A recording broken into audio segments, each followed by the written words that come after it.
Welcome and thank you for joining us on Birth Mother Matters in Adoption with Kelly Rourke-Scary and me, Ron Rains, where we delve into the issues of adoption from every angle of the adoption triad. Do what's best for your kid and for yourself, because if you can't take care of yourself, you're definitely not going to be able to take care of that kid, and that's not fair. And I know that my daughter will be well taken care of with them. Don't have an abortion. Give this child a chance. All I could think about was needing to save my son.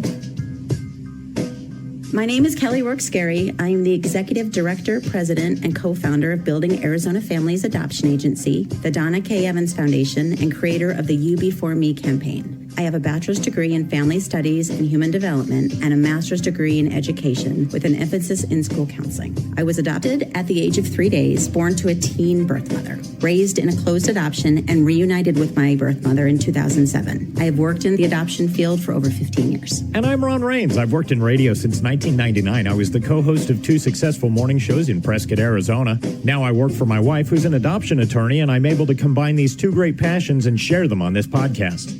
We have talked about so many aspects of adoption, and I thought it would be fun to listen to somebody who has come to work for us. She's been with us for over a year.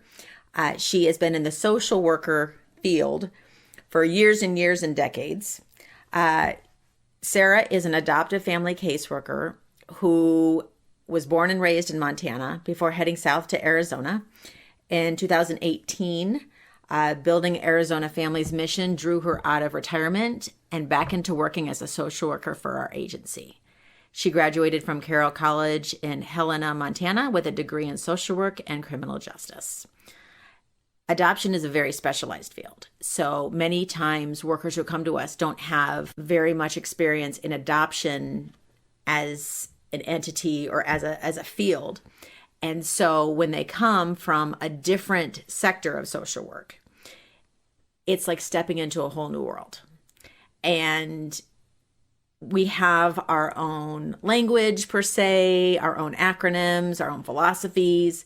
We all follow and adhere to the same state and federal laws, but agency to agency philosophies may differ, and we may have different mission statements. But as a whole, I do believe that the adoption community has the same ultimate goal in mind. And I thought it would be fun to listen to what it is like to come from so many different social work positions and career choices, right? Mm-hmm. And what it is like to step into the adoption world as an adoptive family case manager. What was your experience prior to coming to work in the adoption community? I started out as a social worker, graduated, and at 21 started working at a children's psychiatric hospital. So I kind of started out at the onset of the mental health field with dealing with, we had kids all the way down to age 3 wow. that would come into that hospital. And we would have to use different techniques. They had detachment disorder, so we would have to use special holding. There were 12-year-old girls that we were trying to, go back, bring them back and bond. So you would see us holding, like a baby, a 12-year-old girl, trying to get her to, attach. So we had, at 20, in my 20s, I really had an eye-opening experience to the world of, mental illness and psychiatric hospitals. So I did that job, and then I got an internship at the Juvenile probation office, and so I started with the next phase, so I moved up to teenagers, and then from there I, have worked in kind of a variety of jobs. But one of them was working at a teenage adoption agency, but it was mainly, we didn't do so many adoptions. We took in pregnant teenage girls. I did case management, and some would place for adoption, but most of them we were trying to teach them how to parent their child because they were either working through DCS. And one of the most eye-opening experiences was being in the delivery room with a 14-year-old girl. And I was the one, holding her hand, trying to talk her through it. And it's like I wanted to switch places with her so bad. So I just had, and then my last job that I thought I retired at was working at an adult psychiatric hospital, Montana State Hospital. So these were committed individuals. And I was just going to kind of follow my way out the door of working with, because I worked with a lot of them were geriatric patients. So you would see one funny story. This is a funny story. I went into the geriatric unit and I was buzzing in, and I look in the window and here's like an 80-some-year-old man with his pants down around his ankles, like you'd see a little 3-year-old getting into the tub, diaper down, pants down, and just kicked him off, everything off, walking buck naked down the hallway and I go in and here's the staff getting him. Come on, Roger, get your clothes back on.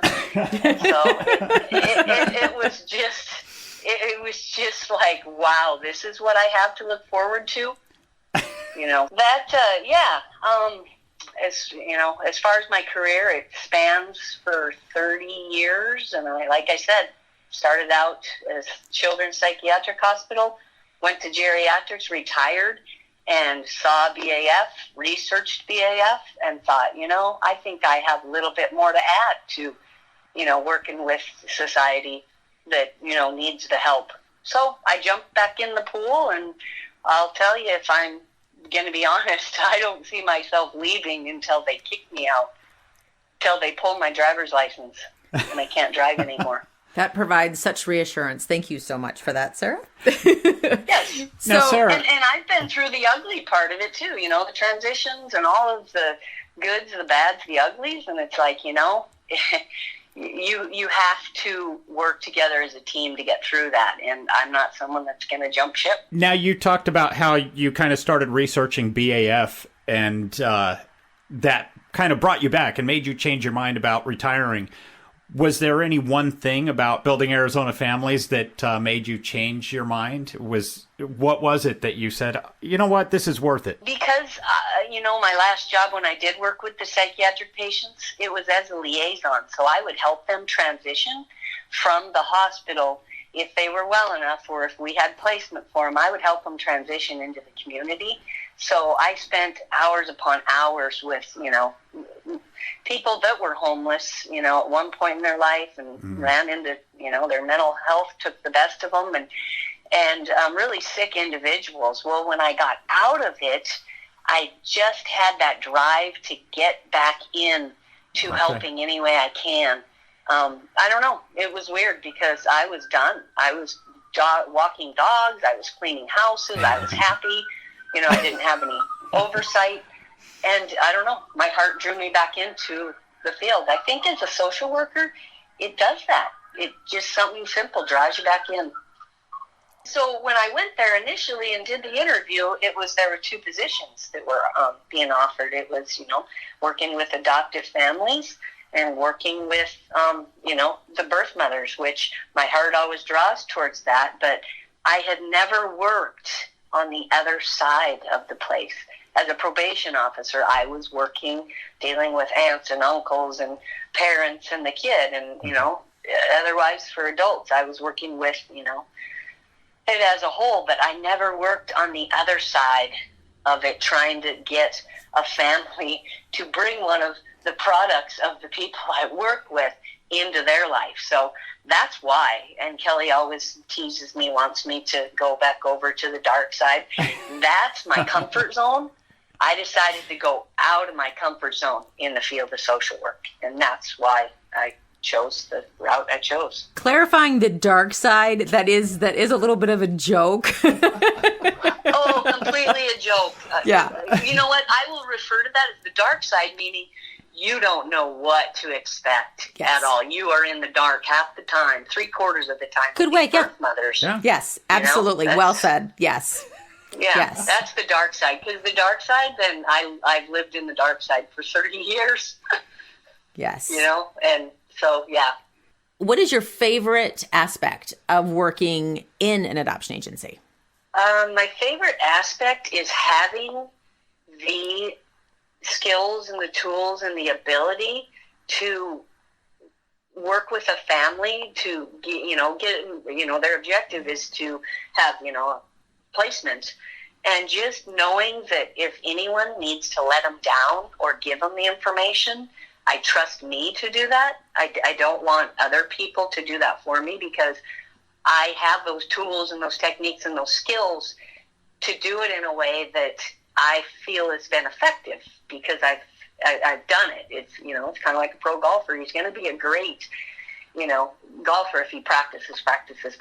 Well, I've had many years of practice, so that completely has helped. So everything has its good and bad. What's your least favorite aspect? My least favorite aspect is the people, where my hair stands at the back of my neck, is when people judge people that have never walked in the other person's shoes. And when I hear, negative comments from people, because, a lot of our birth mothers have, drug problems. There will be, or possibly could be, drug exposure in the baby. So to hear somebody tell me that, oh, how could they? Do they not understand? They're carrying a baby. That is, that is so selfish. That's, this, that. I stop them, because I've heard the stories starting at age 4, 5, 6 of the horrifying experiences that the young kids went through. Sexual abuse at age 6 by their uncle. Mom and dad were drug addicts. They quit, high school. They, were exposed to all of this. And we're supposed to sit there and tell people, I would never do that. I can't believe they do that. How dare anybody have the audacity to say what you would or wouldn't do when you have no idea how you would react if that was your life? So cut the crap right there. I'm sorry, but that's what just sets me off. Yeah, Sorry, I get it. I'm very passionate about that. No, absolutely. Cool. No, absolutely. So what is the funniest story that has happened to you since you started? Oh, well, how long is this podcast? Well, I try to make fun every day of my job, because I want to bring that to people. I want to bring it to my coworkers. I want to bring it to whoever I come in contact with. It just makes life better when you hear something funny and you can laugh. You can laugh at yourself. You can laugh at the other person. But this is kind of halfway funny, but kind of like sad. Shakia and I had a case. I can't name names, correct? Correct. Okay, so we had a case, and it was a disruption. We went all along, and the adoptive parents were always questioning me. Do you see red flags? Do you see red flags? Well, yes, I do. I do, because I would tell these adoptive families, that, hey, I am your right arm in the state of Arizona. I will, everything that you would want to do, I want to do for you, because I feel it's very much a disadvantage to be in another state, blindly putting your faith in somebody. So this girl disrupted, and I had to call the family the night before Thanksgiving. It was, it's like, oh my goodness, Thanksgiving's the next day. So I called them and, told them whatnot. Well, all of a sudden we get a call, 3 weeks later, and she's at the hospital and she wants the place. And so I am so excited, but I wasn't going to call them until after she signed at least the POA. So Shakia says, Sarah, we got to get there. They're kicking her out of the hospital. So at 10 o'clock that night, she had a C-section at 10. Well, I'm on the phone with Shakia trying to, figure out, okay, where do I go? She's like, we're out at St. Joe's. We're, they're going to kick, her out. So I hurry, and Kelly, I apologize. I put a hat on, and I may have had sweats. I'm not sure what I had on, but I wanted to get this done because she wanted to sign the POAs right there at the hospital. She didn't want to leave. So I hurry, and I'm pulling up into the circle at St. Joe's, and here is Shakia and 3 security guards and the birth mom walking out with, she had pulled the IVs out. She's walking out in a T-shirt, short, no shoes, and it was a cold, windy day. And here's Shakia and the security guards and the birth mom being escorted out, and I was like half laughing, going, oh my goodness, this is my job. What is going on here? Something's not right. And so she comes over, and security had escorted her out. She took the food tray and threw it at the nurses, and they said, we're done with you. And this girl had just had a C-section. Wow. So she came out, and, here's Shakia and I in the parking, in the roundabout at St. Joe's Hospital on the bench. And she is like the birth mom demanding to sign POAs. So it was funny because that made me go, I'm driving up and facing security guards, a birth mom who just had a C-section, and Shakia case managers just looking at me, shaking her head, because she was new. And she's looking at me, and we're just like, oh my goodness, what did we get ourselves into? You left out the best part. What did you give that birth mother? Oh, so she's cold, I'm cold, she doesn't want to come sit in my car, we don't want to have her, sign POAs in my car, at least wanted to open the door and even crouch down. And so I keep golf shoes in my trunk, and I keep coats, because every restaurant I go into, they think that we're, from Alaska. So I keep extra stuff, and I pulled out a pair of shoes. I'm putting tennis shoes on her. I'm putting my coat, wrapping my coat around her. If I would have had a blanket, I would have had that around her. But yeah, that was funny, because I can't imagine that happening all too often. Wow. Hopefully not. Yeah. Kelly, never a dull moment, though, time? that's for sure. That's a pretty good one. You know what? I have got a vault full. So that's a pretty good one. That's good. When you came onto the agency, have you ever had a moment where you thought, well, I never thought I would blank? I guess I never thought I would enjoy jumping back into social work the way I did. It was like I took that 6-month period off to decompress. And when I went back in, I wasn't 100% sure how much I would like it, because I'd been away. So I never would have thought I enjoyed getting back into this until I got into it and realized I get to work on both sides too. Mm-hmm. That's the other thing. I get to work with those adoptive parents, but the minute I can have any contact with a birth mom in the hospital, pre-hospital, whatever, I want that, because I want them to see the compassion and the love in my heart, to know that I'm not from the other side. I'm here to help you too, even though I want my adoptive family to, have a successful adoption. I want everything to be okay with you. So I guess that's how I see it.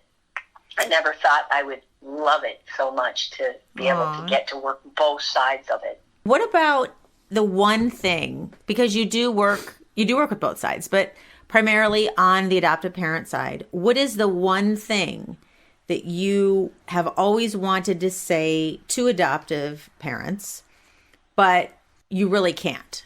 Because this is kind of an open forum. This is a way that you can say something and somebody isn't going to take offense to it. So if you could say one thing, one message, what would it be? One message that I could tell the adoptive family is strap in, because this is going to be a roller coaster ride. I can't guarantee anything. You will go through some, emotions that you probably, have never felt. And I wish that I could tell you that this is going to be, but I can't. And the reality of that. You can't do that with them, because you don't want to give them the immediate feeling of, worry. So you try to kind of carefully tell them that, but you sugarcoat a little bit. You have to, because I don't want them to worry right in the beginning. That is not a way to start to develop a relationship. I have to have them build the trust, and then the sugarcoating comes off gradually. Where I'm brutally honest because of that, but I can't do it right away, because it would affect the relationship I'm trying to build in the beginning. And when you watch two people become a family, what does that do for you? Well, I'm so happy for them. It is so wonderful to discharge right in front of the hospital. But there's another side, because for everyone's win, there's a loss. And so, it's like kind of accepting the trophy, but then turning back and looking at the people that didn't get the trophy. You have to have some compassion for that. That it's somebody's win, it's somebody else's loss. And that's tough. That's tough to get around sometimes. Have there ever been nights where you didn't sleep? Yeah, absolutely. I always tell people, it's so funny because social workers, underpaid, whatever, overworked. But those of us that have been in it, we'd love to get, paid more. But the reality of it is that people don't love their job as much as I do either. So they could be making $120,000 a day, but they're not making a difference every single day in the lives of somebody else. They don't have that opportunity, and to have that opportunity, you can't put a price tag on it. I couldn't agree more. Ron, do you have any more questions for me? No, I'm just blown away. Thank you so much. You have such a kind heart, and you've been just a delight. So thank you very much for joining us. Yes, Sarah. You're thank welcome. you. Thank you. Well, thanks for having me. Now, is there a royalty check in this at all? Or We have a pregnancy crisis hotline available 24/7 by phone or text at 623-695-4112, or you can call our toll-free number 1-800-340-9665. We can make an immediate appointment with you to get you to a safe place, provide food and clothing, and started on creating an Arizona adoption plan or give you more information. You can check out our blogs on our website at azpregnancyhelp.com. Thank you for joining us on Birth, Mother Matters, and Adoption, written and produced by Kelly Rourke-Scary and edited by me, Ron Rains. If you enjoy this podcast, rate and review us wherever you listen to podcasts. And as always, thanks to Grapes for letting us use their song I Don't Know as our theme song. Join us next time for Birth, Mother Matters, and Adoption. For Kelly Rourke-Scary, I'm Ron Rains, and we'll see you then.